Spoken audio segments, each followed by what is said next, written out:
Praise the lord. प्रभु यीशु मसीह के नाम में जय मसीह की।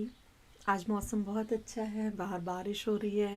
बहुत सारे लोग फीडबैक दे रहे थे कि आवाज़ बहुत अच्छी नहीं आ रही है, तो मेरे हस्बैंड ने मुझे ये माइक्रोफोन गिफ्ट किया और I am very thankful to him for that. God bless him. ये बहुत मदद करते हैं परमेश्वर के काम में। प्रभु उनको आशीषित करे।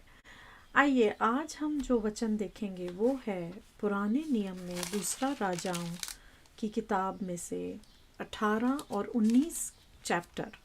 वहाँ एक कहानी है जिससे हम बहुत कुछ सीख सकते हैं। आज दुनिया में हर तरफ बहुत बुरे हालात चल रहे हैं और ऐसे में हम कभी कभी जो मन है डिस्करेज होता है, एंग्शियस होता है। शैतान जो है वो बुरे हालात को इस्तेमाल करता है हमारे दिलों को डराने के लिए। हमारे साथ परमेश्वर की दया कैसे कार्य करती है उसको आज हम देखेंगे। दूसरा राजा 18 में जो इससे पहले आप ये समझिए कि जो इज़राइल देश था, तो सुलेमान राजा तक, सोलोमन तक किंगडम जो थी वो एक ही थी इज़राइल की। लेकिन सुलेमान के बाद जो किंगडम्स हैं, दो राज्यों में जो है इज़राइल डिवाइड हो जाता है, northern kingdoms and southern kingdoms. उत्तरी राज्य और दक्षिणी राज्य, किंगडम्स, दो किंगडम्स बन गई। और जो 10 ट्राइब्स थी इज़राइल की, वो जो थी वो नॉर्दर्न किंगडम में चली गई। इज़राइल कहा गया उनको। और सिर्फ जूडा की ट्राइब, और जूडा के साथ मतलब यहूदा की जो एक ट्राइब थी और उसके साथ बेन्यामिन की जो ट्राइब उनके साथ फेथफुल रही जूडा के साथ, और वहाँ बनी सदर्न किंगडम, दक्षिणी राज्य। हम आज एक जूडा यहूदा के राजा हेzekiah की कहानी को पढ़ते हैं। और ये कहानी इस तरह से हम जानते हैं कि जो हेzekiah था परमेश्वर से बड़ा फेथफुल था। वो परमेश्वर की बात मानने वाला, परमेश्वर की राहों में चलने वाला राजा था हेzekiah जब राजा बनता है उसके 6ठे साल में इज़राइल जो है, इज़राइली ट्राइब्स जो हैं, 10 ट्राइब्स जो हैं, उनको अशूर का राजा जो है एग्जाइल में लेकर चला जाता है, क्योंकि वो डिसोबीडियंट थे, वो परमेश्वर के रास्तों में नहीं चलते थे, इसलिए वो बंधुआई में चले गए वो 10 ट्राइब्स। लेकिन अभी जूडा जो है वो बंधुआई में नहीं गया। लेकिन हेzekiah के 14वें वर्ष में अशूर का राजा सेनहेरिब जो राजा था, उसने यहूदा के ऊपर अटैक किया। अब वो बाहर जो है वो एक छावनी डाल के उनके बाहर बैठे हुए हैं। तो फिर जो अशूर का राजा होता है वो हेzekiah के पास अपने 3 ऑफिसर्स, 3 मंत्री जो हैं उनको भेजता है। हेzekiah की तरफ से भी उसके भी मंत्री बाहर आते हैं उनसे बातचीत करने के लिए। जो अकाउंट मैं पढ़ूंगी वो 18 के 19 से मैं आपके साथ पढ़ूंगी। ये मैंने आपको थोड़ा पीछे कॉन्टेक्स्ट बताया कि कहानी में चल क्या रहा है। एक राजा है हेzekiah जो परमेश्वर के पीछे चलने वाला है, लेकिन वो घबरा गया अब इस वक्त, क्योंकि वो देख रहा है, अपनी आंखों के सामने देख रहा है। अब यही बात मैं आज कर रही हूँ कि जब हम कभी देखते हैं कि पूरी दुनिया में क्या हो रहा है, तब कभी कभी हम भी घबरा जाते हैं। देख चुका था कि अशूर जो है, अशूर ने क्या किया इजराइलियों के साथ। तो अब यहाँ से पढ़ेंगे। रबशाके ने उनसे कहा, हेzekiah से कहो कि महाराजा धीराज अर्थात अशूर का राजा यूं कहता है, तू किस पर भरोसा करता है? तू जो कहता है कि मेरे यहाँ युद्ध के लिए युक्ति और पराक्रम है, वो तो केवल बात ही बात है। तू किस पे भरोसा करता है कि तूने मुझसे बलवा किया? क्या तू मिस्र पे भरोसा रखता है, इजिप्ट के ऊपर भरोसा रखता है? इजिप्ट उनका एलाई था उस वक्त। फिर वो कहता है कि क्या तुझे अपने परमेश्वर यहोवा पे भरोसा है? जो उसके ऑफिसर्स हैं अशूर के राजा के, वो आके हेzekiah के मंत्रियों से इस तरह से बातचीत कर रहे हैं और बड़ा उसको मतलब ताने मार रहे हैं कि क्या तुझे अपने आर्मी पे भरोसा है, क्या तुझे मिस्र पे भरोसा है, मतलब अपने एलाइज पे भरोसा है, या कि तुझे अपने परमेश्वर पे भरोसा है?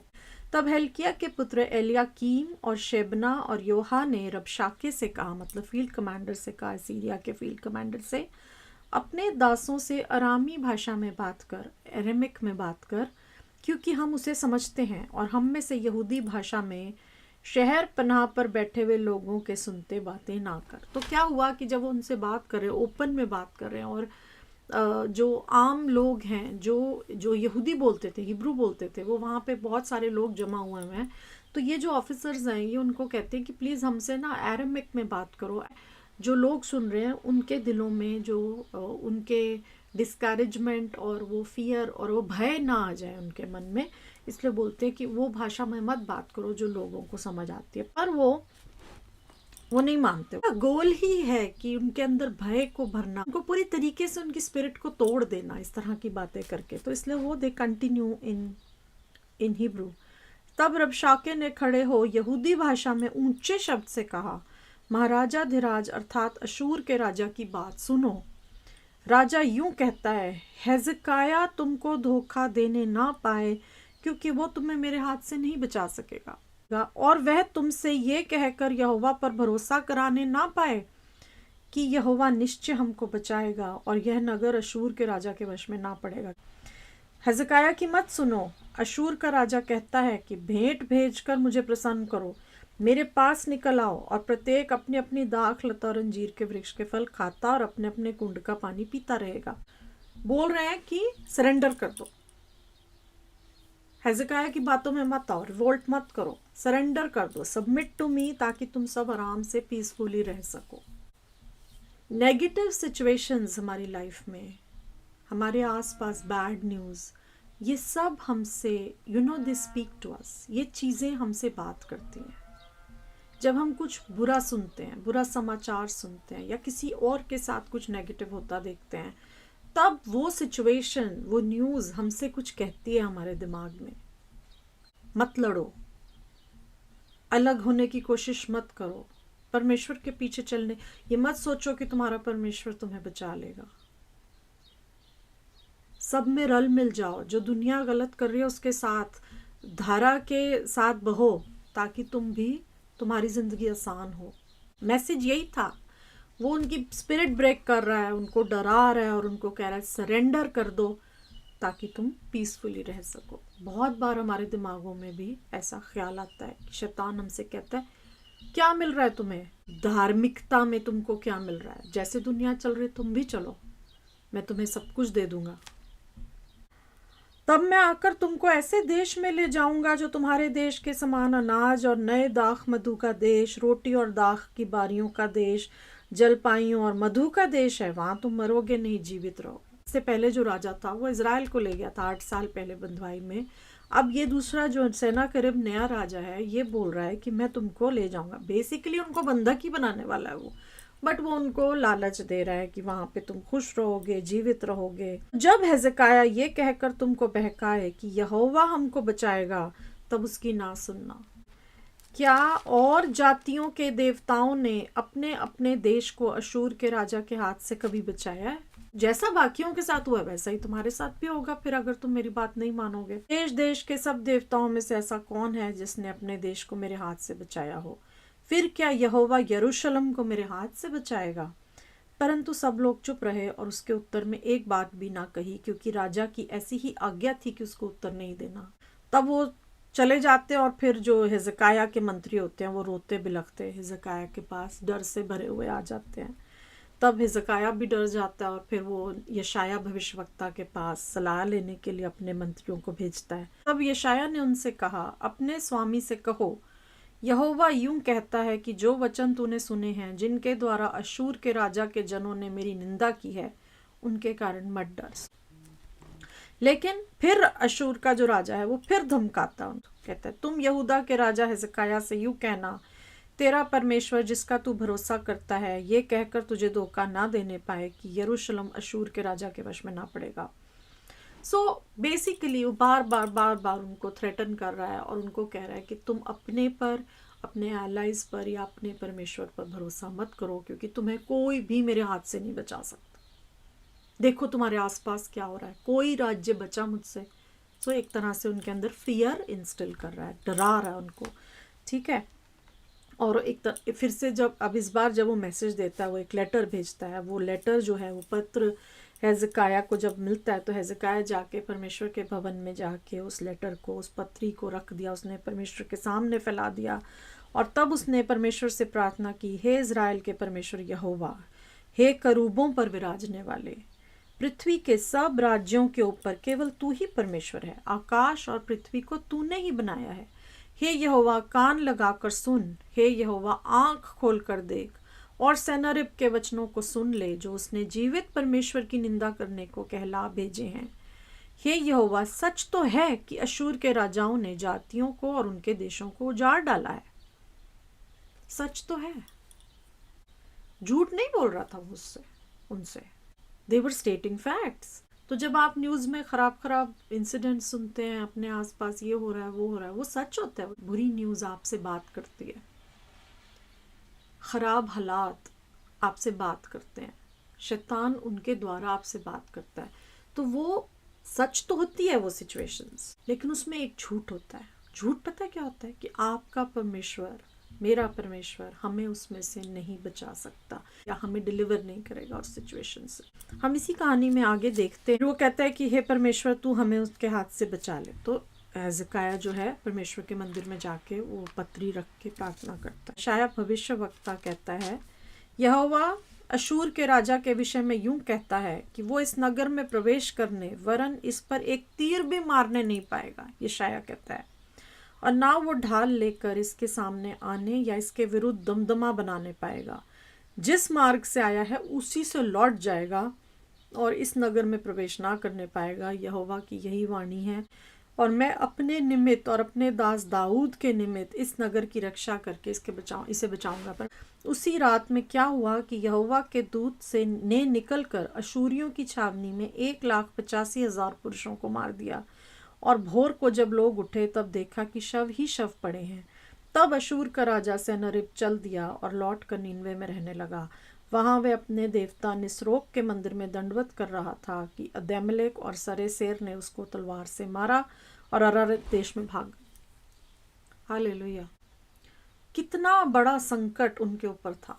वो जीत चुका था उनकी फोर्टिफाइड सिटीज। वो वहां पे सीज लगा के बाहर छावनी बिछा के बैठे हुए थे और बस अब उनको धमका रहे थे कि तुम सरेंडर कर दो वरना हम अंदर घुस जाएंगे। अभी तक कोई और राज्य उनसे जीत नहीं पाया था। लेकिन क्या होता है, और यशायाह भविष्यवक्ता जो है उनके थ्रू परमेश्वर हिजकिय्याह को बताते हैं कि तू डर मत, जिस रास्ते से ये आया उसी रास्ते से ये लौट जाएगा। जो एक स्थिति मतलब जो बाकी लोगों के साथ हो रहा था वो यहाँ नहीं हुआ यहूदा के साथ। हम भजन संहिता 91:7 में हम क्या पढ़ते हैं? तेरे निकट 1000 गिरेंगे, तेरे दाहिने हाथ 10,000, पर वो तेरे निकट नहीं आएगा। हम भजन संहिता 112 उसके साथ में क्या पढ़ते हैं कि धर्मी व्यक्ति जो है वो बुरे समाचार से नहीं डरता क्योंकि उसका हृदय स्थिर है, उसे परमेश्वर पे भरोसा है। जब आप अपने आसपास सब कुछ बुरा होता देखते हैं उस वक्त ना घबराएं, परमेश्वर के सामने आ जाए। चाहे लग रहा हो कि ये तो सबके साथ ऐसा ही हो रहा है तो हमारे साथ भी होगा, ह्यूमन सेंस के हिसाब से, विजडम के हिसाब से, पर आप एक बात को याद रखें, हमारा परमेश्वर अपने लोगों में और दुनिया में डिस्टिंक्शन करता है। जो उसके पीछे चलते हैं, जो उसका भय मानते हैं, जो उसके लोग हैं। निर्गमन में हम क्या देखते हैं? जब मिस्र के ऊपर जो वो 10 प्लेग आए, एक्सोडस 8:23, निर्गमन 8:23 में परमेश्वर कहता है कि मैं अपने लोगों में और मिस्र में जो है मैं एक डिस्टिंक्शन, एक अलगाव करूंगा। इसको पढ़ लेते हैं एक बार। मैं अपनी प्रजा और तेरी प्रजा में अंतर ठहराऊंगा, यह चिन्ह कल होगा। क्या अंतर किया था? गोशेन में जहाँ इजरायली रह रहे थे वहां पर वो महामारियां नहीं असर करती थी। सिर्फ जहाँ मिस्री लोग रहते थे, इजिप्शियंस रहते थे, वहां पर वो महामारियां काम करती थी। वो लोकस्ट्स आ गई और कितना कुछ हुआ ना उनके आसपास, लेकिन वो जो इजरायली जहाँ रहते थे गोशेन में, वहां वो महामारियों का असर नहीं दिखाई देता था। क्यों? क्योंकि परमेश्वर अपने लोगों में और मिस्रियों में फर्क रखता था, एक distinction. Remember the word. So ये ना सोचें सबके साथ हो रहा है तो हमारे साथ क्यों नहीं होगा। अगर आप विश्वास करेंगे तो नहीं होगा।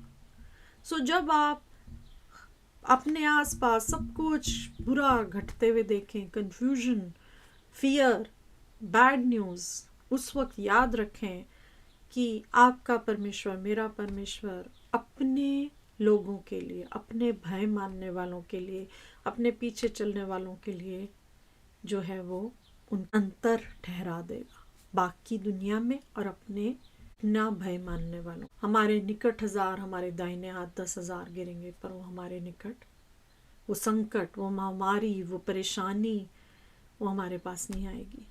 ये बात को आप अपने दिल में बिठाएं, और जब आप बुरे समाचार सुनते हैं तब आप घबराएं नहीं, डिस्करेज ना हो। वो सिचुएशंस आपसे बात करेगी। सेनाहेरिब के सेनापति ने क्या किया था? उनको चिट्ठी भेजी ना हिजकिय्याह को। तो आपको कोई लेटर आ गया, आपके घर में कोई नया रूल बन गया है, सबके साथ हो रहा है, आप उसको लेकर परमेश्वर के आगे आ जाए और प्रभु बचाएंगे। हमारा परमेश्वर महान है। हमारा परमेश्वर अपना, उसका भय रखने वालों में और दुनिया में अंतर रखता है। ठीक है, आइए प्रार्थना करें। परमेश्वर की दया हम पर है। वो महामारी को हमारे निकट नहीं आने देता, वो संकट को हम पे नहीं आने देता। ठीक है, परमेश्वर पिता आपका धन्यवाद आज के सुंदर वचन के लिए। प्रभु जी महान सृष्टिकर्ता परमेश्वर आपका धन्यवाद हो। प्रभु इस वक्त प्रार्थना करती हूँ हर एक सुनने वाले के लिए, आप प्रभु हमारे विश्वास को परमेश्वर दृढ़ करें प्रभु जी। और प्रभु जब कभी प्रभु हम दुनिया में अपने आसपास प्रभु बुरी बातों को जब होते देखते हैं या कोई संकट का समाचार सुने, उस वक्त प्रभु हमारे हृदय, हमारा जो दिल है परमेश्वर पिता आपके अंदर बिल्कुल शांत हो प्रभु, इस बात को जानते हुए प्रभु कि वो बुरा चीज़ प्रभु हमारे निकट नहीं आएगी, क्योंकि हमारा परमेश्वर अंतर करता है। प्रभु हम अपनी इस वक्त मैं सुनने वालों के लिए प्रभु, अगर किसी के जीवन में प्रभु इस वक्त परमेश्वर पिता डिस्करेजमेंट, फियर प्रभु जी, एक निराशा प्रभु इस वक्त है परमेश्वर पिता, प्रभु होने दें परमेश्वर पिता कि इस वक्त प्रभु इस वचन के द्वारा प्रभु उनके अंदर एक आप नया जोश, एक नया विश्वास प्रभु भर दें परमेश्वर पिता। और प्रभु उनके जीवन की जो भी स्थिति है प्रभु, कोई काम अड़ा हुआ है परमेश्वर, कोई लीगल कोई इशू है प्रभु जी, आप अपनी फेवर भेजें। मैं सभी परिवारों को, अपने आप को, अपने परिवार को आपके प्रेमी हाथों में सौंपती हूँ यीशु के नाम से, आमीन। Thank you very much for your time. जल्दी दोबारा मिलेंगे वचन में से एक नया लेसन लेके। Thank you very much. God bless you.